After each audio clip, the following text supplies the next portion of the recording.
سوال پوچھا ہے کہ ہم نماز ادا کرتے ہیں مگر ہماری دعا قبول کیوں نہیں ہوتی؟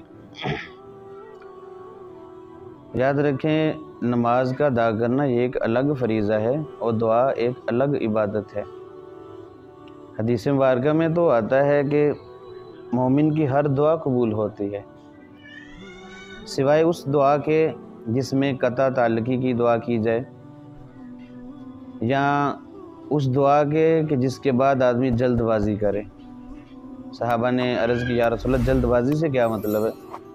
تو فرمایا کہ دعا مانگ کے یوں کہے کہ میں نے تو اتنی دعائیں مانگی ہیں، مجھے تو قبول ہوتی نظر ہی نہیں آ رہی، اللہ تعالیٰ تو میری سنتا ہی نہیں، نعوذ باللہ، ایسے الفاظ کہنا تو اس سے دعا رد ہو جاتی ہے۔ باقی دعا کی قبولیت کی شکلیں ہیں، ہمیں ان کو سمجھنا چاہیے۔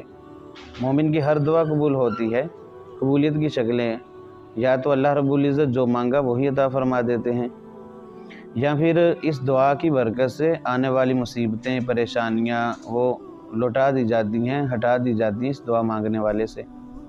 یا تیسری شکل یہ ہے کہ اس دعا مانگنے والے کی دعا آخرت کے لیے ذخیرہ کر لی جاتی ہے۔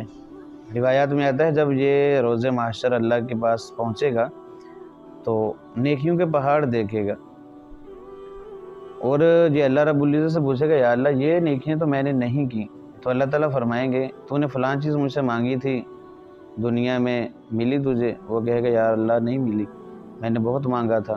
تو اللہ تعالیٰ فرمائیں گے یہ انہی دعاؤں کا ثمرہ تیرے سامنے ہے کہ میں نے آخرت کے لیے وہ ذخیرہ کر لی تھی، آج انہی کا جو اجر ہے وہ تیرے سامنے ہے۔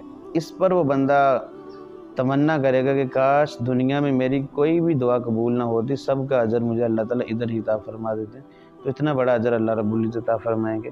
تو دعا بہرحال قبولیت کی چیز ہے، دعا کرتے رہنا چاہیے، اور ہر دعا قبول ہوتی ہے، کوئی نہ کوئی صورت اس کی سامنے آ ہی جاتی ہے۔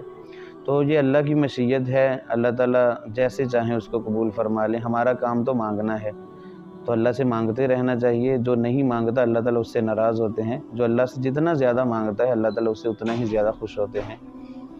تو کثرت سے دعا کرنی چاہیے، اللہ رب العزت نے حکم دیا ہے۔